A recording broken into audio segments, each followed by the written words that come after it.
This is the BK skeleton skinner. I've made quite a few of these.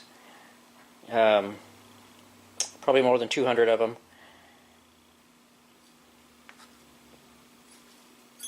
It's a lightweight skinning knife. Very good at skinning. You can control it well. You can get up on it if you need to do more delicate work around the carcass.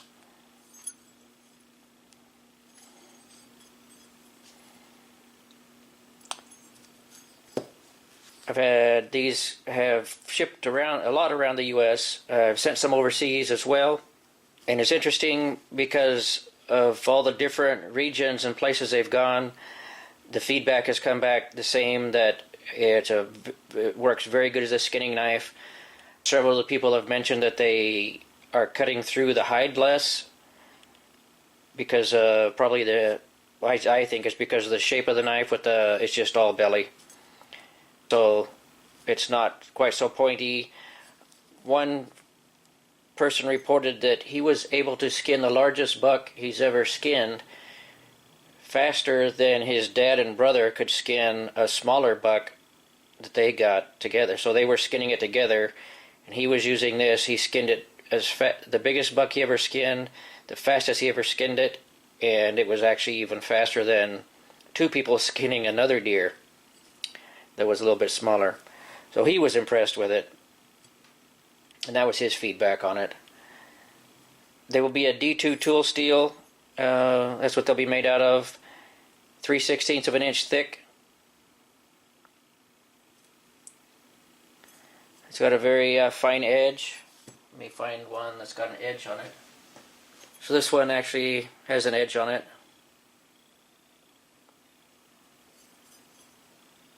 Takes a fine edge. This is the BK Paladin, all black version.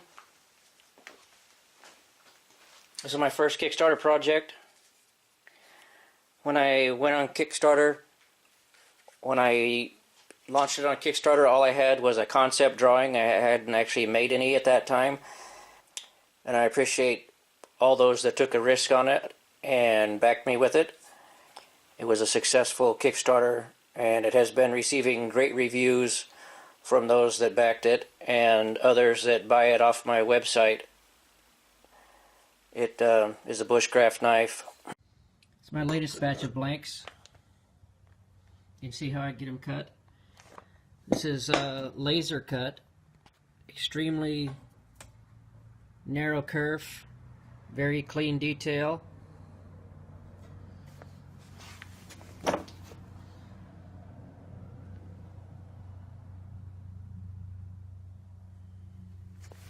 This is AEBL steel that I cut them out in this time. You see the edge finish. Looks almost like it's been milled. Really smooth.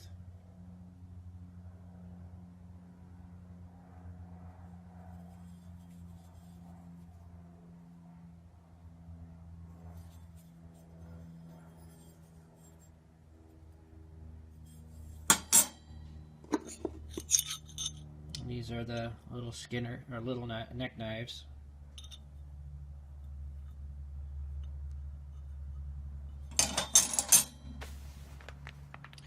Well, I'm going to run this set of blanks on my on the new sander with a new motor, or on the new old sander with a new motor, to test it out.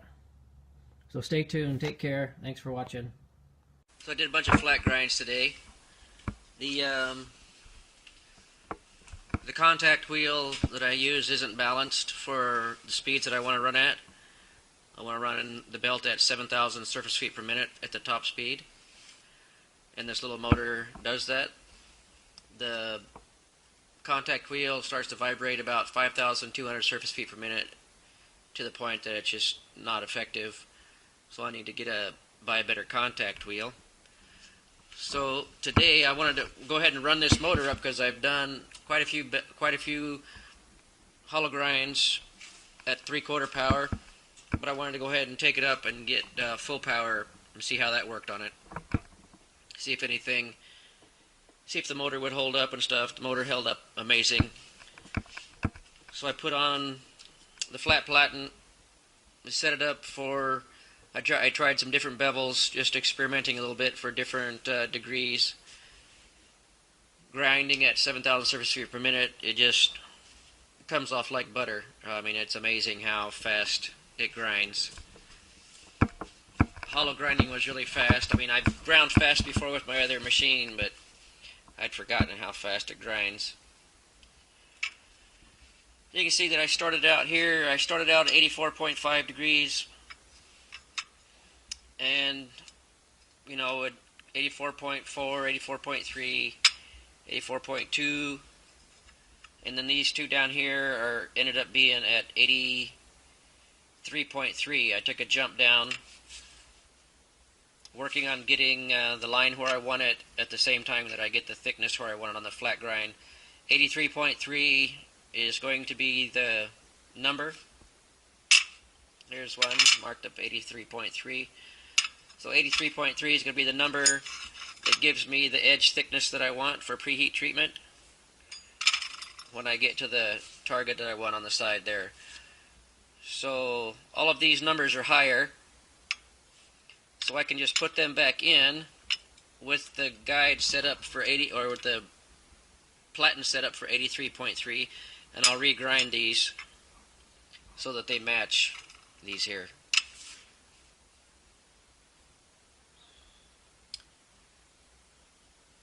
Anyway, I've almost ground through all my blanks, so I've got 2, 4, 6 more of those to go, and 16 of these to go, and then I'm going to send off for heat treat. Here's the rest. These are all hollow ground up here.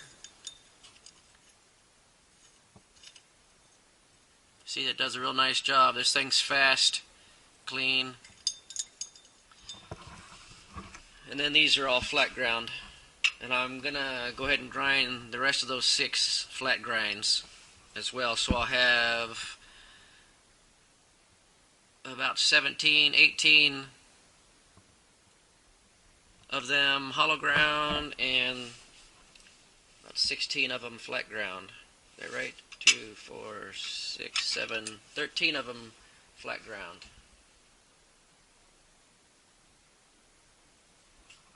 Thanks for watching. Take care. Alright, I'm going to run this at 7,000 surface feet per minute. Give it a demonstration on how fast it flat grinds.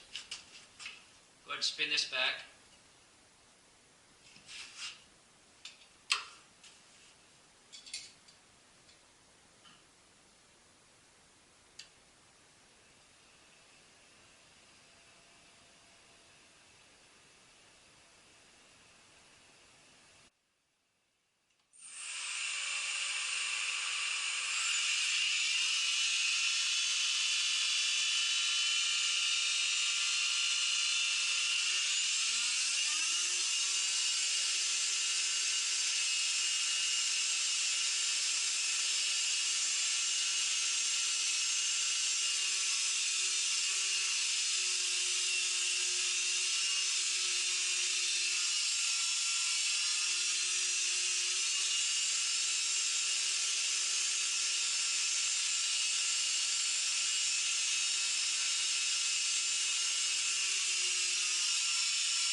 Alright, so that ground in just a minute or two. Now I'll flip that over and we'll grind the other side.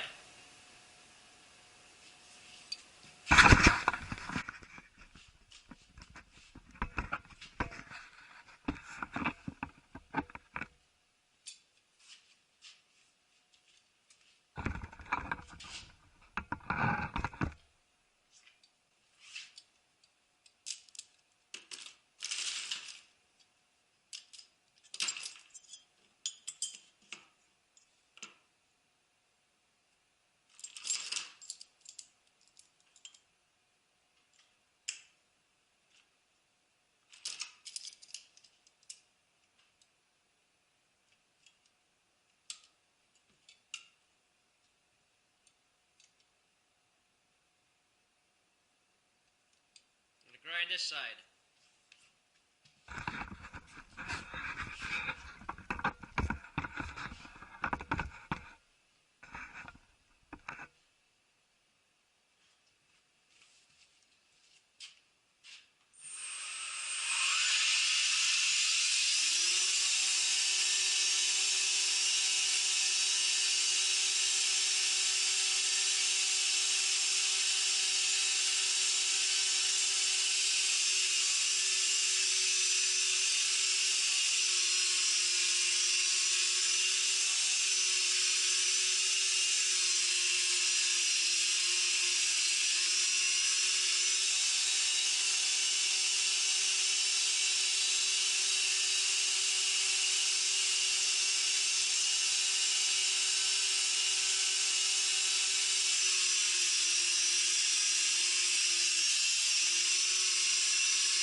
Get the light on this thing.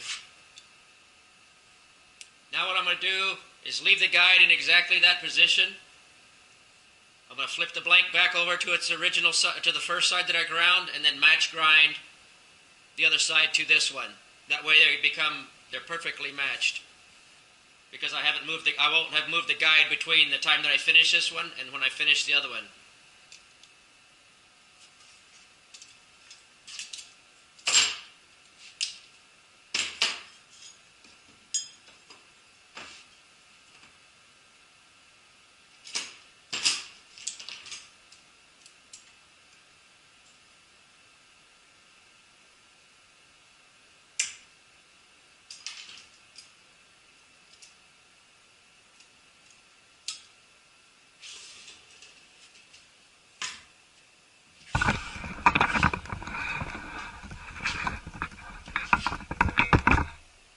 Alright, so now what I'm going to do is just skim a little bit more off this one to match the other side. I'm going to skim a little bit more off of here to match the other side. The guide hasn't moved yet.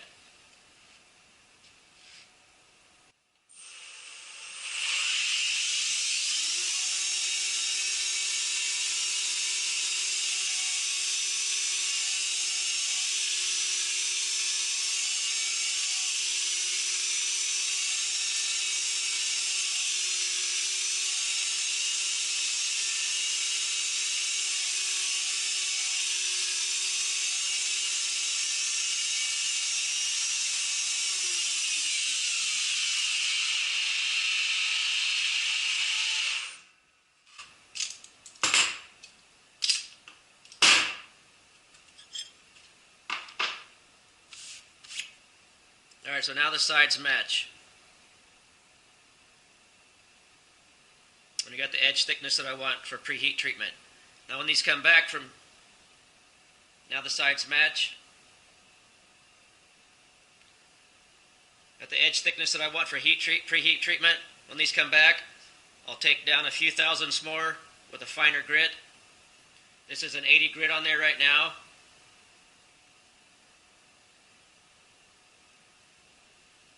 And this whole thing can take about 6 minutes to grind one to this level.